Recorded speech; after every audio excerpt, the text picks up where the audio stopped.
What's happening, guys? Hi, Facebook. It's 4:15 in Vancouver. I think that's what my computer says. And part two, actually part 3 and 4, but the second night of Crisis on Earth X, our big event this year, is going on. So I wanted to come say, hey, before I take some questions, I got to turn my heater off. It's so loud in here. 1 second, guys.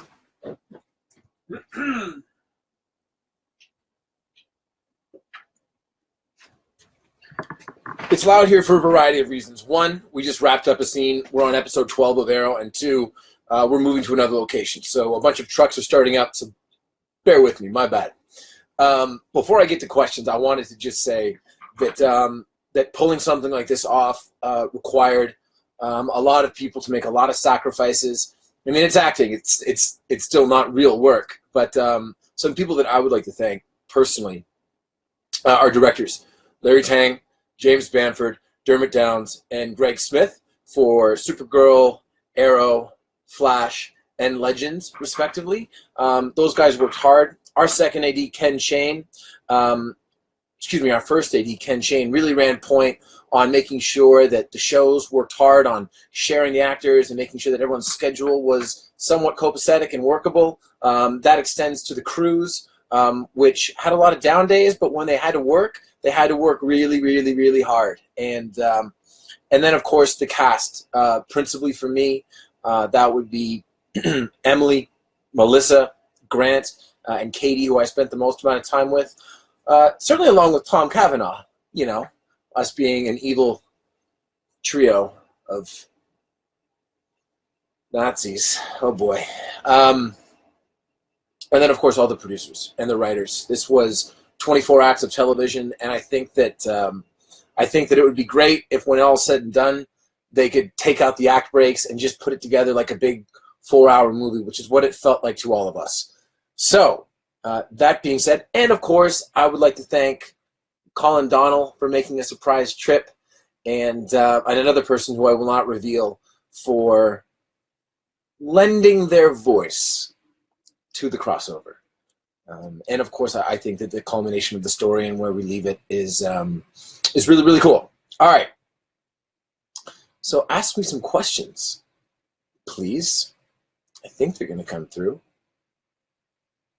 So someone heard that I had the most work to do out of anyone on the crossover, and that was true. But that's because I was playing two people, as was Melissa, and I got to tell you, I really enjoyed playing the version of Oliver from Earth X because everyone's the hero of their own story, and I thought that if we built a really solid relationship between Melissa and I, that'd be good.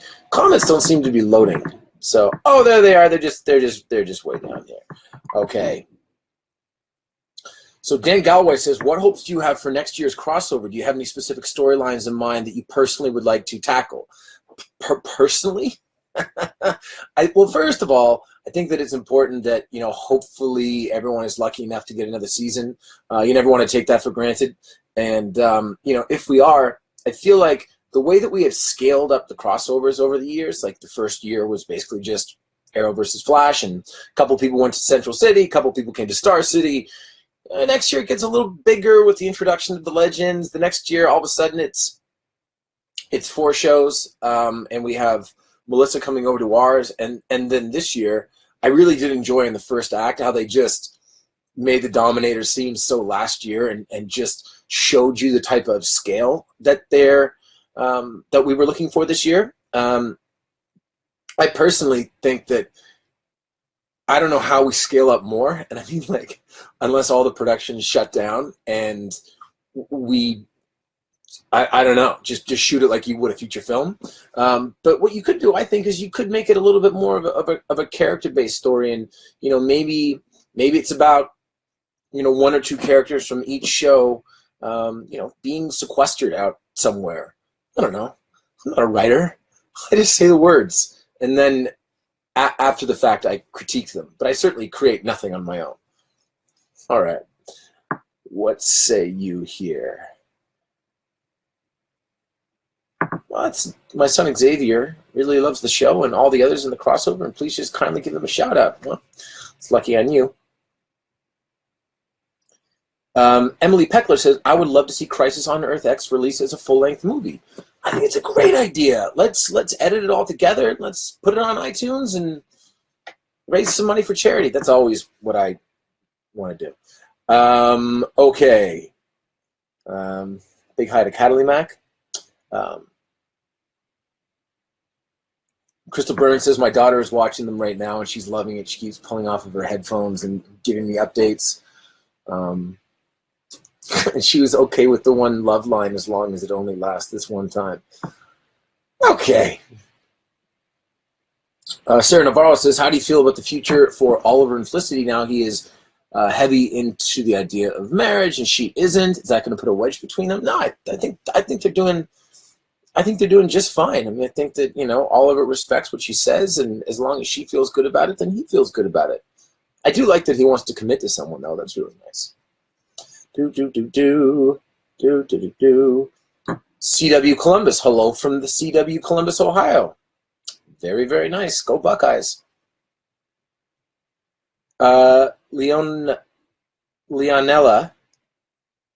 Karina says, what's the dynamic between you and Melissa? How do you two characters being married change how you enjoyed playing Oliver from Earth X? I mean, I just think that, obviously the Earth Xers are not the best collection of people, but that doesn't mean that two people can't have feelings for one another. So I really enjoyed working with Melissa. She and I hadn't had a ton to do together up until this point. I mean, aside from the crossover last year, it's really interesting to see the different dynamics on shows. Like, I know that our show is different certainly from Flash, and Flash feels very different from Legends, and Supergirl feels very different from all of them. And that's always a byproduct of the person who spends the most time. I think the cast member, they set the tone.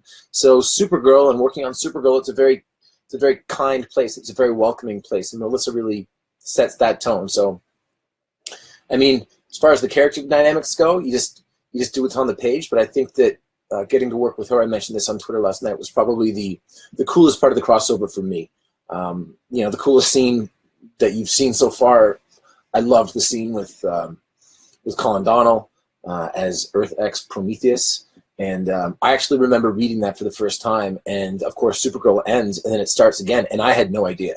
Colin had texted me something about the crossovers, and I was like, I have no idea what you're talking about. I just assumed that it would have been Josh or Adrian Chase. But obviously that would have been great. But I don't know if it could have packed the same emotional punch. And I think that one of the fun things to do when you do a crossover like this is just take the temperature and try to give the fans what they want. Like the idea of Oliver and Tommy doing another scene together, and maybe Oliver getting a chance to say some stuff to him that he never did. I mean, where else can you do that? I love that we take the opportunity to do stuff like that. Hey, Stephen Amell, the DC TV universe, the Arrowverse, has grown so much in such a short time. What's the one thing that you'd love to add that is currently off limits? Or something to that effect. What was the one thing that I would like to add? I thought it was very thoughtful that they allowed us to make a Bruce Wayne reference this year. I think that having Bruce Wayne exist in the Arrowverse, that's really cool. He's the most, in my opinion, he's the most iconic DC character, if just not the most iconic comic book character ever. So, that I have no illusions. He's certainly a much bigger character than Green Arrow. So, if that was something that we could do that raised the quality of our shows, especially as we get into our later years, as Greg Berlanti would say, then I'd love to be able to do that. But they're always trying to come up with new stuff, and we're always trying to come up with new dynamics right now. I think we have some cool ones going on this year on Arrow, especially that take place as we rejoin our story after this grand experiment. But our 9th episode, well, you'll see. But I'm creatively feeling great. But anytime that you can add new characters, especially ones that are that iconic and dynamic, that's a really cool opportunity. This, by the way, has nothing to do with Crisis on Earth X, but I am going to do another F Cancer campaign. I'm going to launch it in January because I got very, very busy, and there were a bunch of different charitable initiatives that we were undertaking, and I didn't want it to get lost in the shuffle. So my apologies that it won't be in time for the holiday season, but it is happening 100%. I did make a promise last year at San Diego Comic-Con, so there we go. Okay, William Pennington says, thanks to the Arrowverse, help. Why am I having trouble reading it? Because it's going so fast. It's going so fast. Okay. So as you know, tonight we are back. Part 3, Part 4. Part 3 is on Flash. Part 4 is on Legends. Set your DVRs to both. Sit down, watch them, enjoy. I'm going to try to answer a few more questions. See, apparently we made Nicola cry last night when Felicity was super mean to Oliver. Although she wasn't actually mean to Oliver. She just said no. It's her right. All right. I'm going to wrap this up, guys. Again, 5 o'clock tonight. So excited that we had an opportunity to do this. When we undertake something like this, in the moment and at the time, it does feel like an awful lot of work, and it does beat you down a little bit as far as acting can possibly beat you down. But when you see the reaction that it generated last night, and I read all the notes on Twitter or on Facebook, or I see the general excitement or the repeated use of the word nerdgasm, it makes those long hours and those long weeks, as the case was, it makes them well worth it. So again, to everyone that's involved and had a hand in making this, thank you very much. And to everyone that's enjoying it, to all the people that have been with Arrow since 2012 or joined up because of Supergirl or Legends or have never seen an episode of Arrow because they're big fans of The Flash, we do this for you guys, and seeing your excitement really, really does make it all worth it. So thank you very much, everybody. Enjoy tonight, 8 p.m., 7 Central on the CW, Crisis on Earth X. Thanks, guys.